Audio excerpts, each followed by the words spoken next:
जम्मू और कश्मीर में राज्यसभा की 4 सीटों पर चुनाव जो है वोटिंग जो प्रतिक्रिया है वो खत्म हो चुकी है। मतदान में भाजपा, पीपल्स डेमोक्रेटिक पार्टी और कांग्रेस के वरिष्ठ नेता गुलाम नबी आजाद की प्रतिष्ठा दांव पर रही है।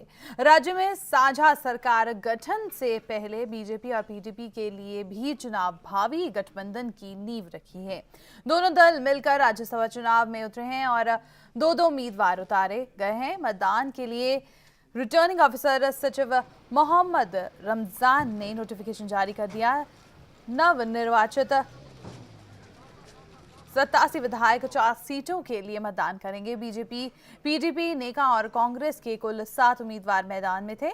सबसे दिलचस्प मुकाबला राज्यसभा में नेता विपक्ष गुलाम नबी आजाद को लेकर रहा। पहली 2 सीटों पर पीडीपी के फयाज अहमद मीर और बीजेपी के शमशेर सिंह मनहास 57 वोट लेकर नेका को मात देकर जीत सकते हैं। तीसरी नोटिफिकेशन में 2 सीटों के लिए पीडीपी की नजीर अहमद लावे, बीजेपी के चंद्रमोहन शर्मा और कांग्रेस के गुलाम नबी आजाद के बीच मुकाबला रहा।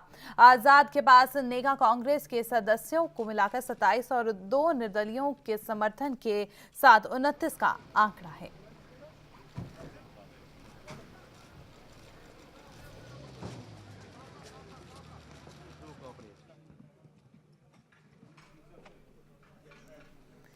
इस खबर पर ज्यादा जानकारी के लिए बात करते हैं हमारे संवाददाता आशीष कोहली के साथ, जो हमारे साथ जम्मू से फोन लाइन पर मौजूद हैं। जी आशीष, क्या कहना चाहेंगे आप?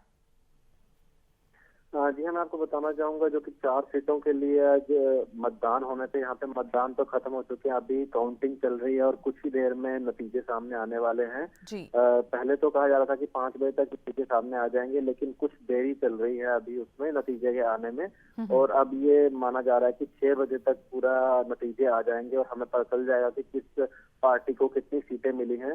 सबसे बड़ी इस टाइम जो प्रतिष्ठा दांव पे लगी हुई थी वो लगी थी गुलाम नबी आजाद की, जो कि पहले चीफ मिनिस्टर भी रह चुके हैं जम्मू कश्मीर के और ऑलरेडी राज्यसभा के जो एमपी हैं उनकी प्रतिष्ठा दांव पे लगी थी, क्योंकि उनको काफी मुश्किल आ रही थी 1-2 वोट बटोरने में। जो कि एमएलए हैं एक लंगेट के इंजीनियर रशीद, उन्होंने साफ कर दिया कि मैंने वोट दे दिया है कांग्रेस के गुलाम नबी आजाद को, क्योंकि उनके साथ कुछ मतभेद थे जो कि गुलाम नबी आजाद ने उनसे सॉर्ट आउट कर ली हैं, जिसके कारण अब ये साफ हो गया कि गुलाम नबी आजाद की जो प्रतिष्ठा है वो कुछ हद तक बच गई है। जी आशीष, यहाँ जानना चाहेंगे कि जो है वोटिंग प्रतिक्रिया वो जो खत्म हो गई है और साथ ही साथ किस पार्टी के गठबंधन के सामने उभर कर आने की उम्मीद की जा रही है? जी हाँ, आज पहली बार मुफ्ती मोहम्मद सैयद ने मीडिया के साथ बात की है, जो कि काफी बचते रहते हैं मीडिया से बात करने में। तो उन्होंने साफ कर दिया, जब मीडिया वालों ने उनसे बात की तो उनसे पूछा कि अब आप राज्यसभा में एक साथ आप जब कोalition में इलेक्शन लड़ रहे हैं तो कब तक आप गवर्नमेंट हमारे सामने देंगे? तो उन्होंने यही कहा कि बहुत ही जल्द आपको गवर्नमेंट सामने दिखेगी। और उन्होंने पुराने अलायंस की बात की, जब वो अटल बिहारी वाजपेयी के टाइम एनडीए में के साथ पीडीपी का अलायंस था, तो उन्होंने उसका सवाल उठाया कि भाई हम उस टाइम भी उनके साथ थे और अब हमें फिर से अलायंस करने में कोई भी मजबूरी नहीं है। हाँ, कुछ मुद्दों पे बातचीत चल रही है और जल्दी ही उनको सॉर्ट आउट कर लिया जाएगा और जल्दी ही आप सबके सामने एक साझा सरकार सामने आएगी, जो कि जम्मू कश्मीर के लोगों के लिए दोनों पार्टी सभी हितों के लिए जो हक में सरकार होगी।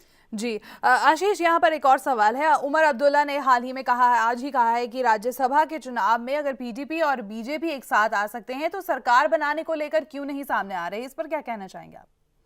जी हाँ, जब उमर अब्दुल्ला आज वोट डालने आए, सबसे पहले वोट उन्होंने ही डाला। और जब हमने उनसे पूछा कि आपने काफी स्टेटमेंट्स दिए थे कि ये एक अनहोली अलायंस होगा अगर अलायंस होता, तो उन्होंने यही कहा कि जी हाँ, हम तो चाहते हैं कि अगर ये अब साफ हो गया कि बीजेपी और पीडीपी एक साथ सरकार बना रही है तो अब ये क्यों देरी कर रहे हैं सरकार बनाने में? हम लोगों को गवर्नर रूल के अंतर्गत घसीटा जा रहा है। ये उमर अब्दुल्ला के शब्द थे। और उमर अब्दुल्ला ने ये भी कहा कि अगर अब साफ कर दिया हुआ है मुफ्ती मोहम्मद सैयद बीजेपी के साथ जा रहे हैं तो क्यों इतनी देरी कर रहे हैं? और उन्होंने ये भी कहा कि इन लोगों की कहीं मंत्रालय बांटने को लेकर आपस में जो खींचातानी चल रही है, जिसको लेकर ये लोग सरकार लेट बना रहे हैं। जी, आशीष, इस पूरी जानकारी के लिए आपका बहुत बहुत धन्यवाद। यहाँ हम अपने दर्शकों को बताना चाहेंगे कि राज्यसभा के जो चुनाव जम्मू कश्मीर चल रहे थे वो समाप्त हो चुके हैं और कुछ ही देर में जो है नतीजे आप सबके सामने आ जाएंगे। खबरों की दुनिया में आइए, हमारे साथ कहीं भी और कभी भी जुड़िए।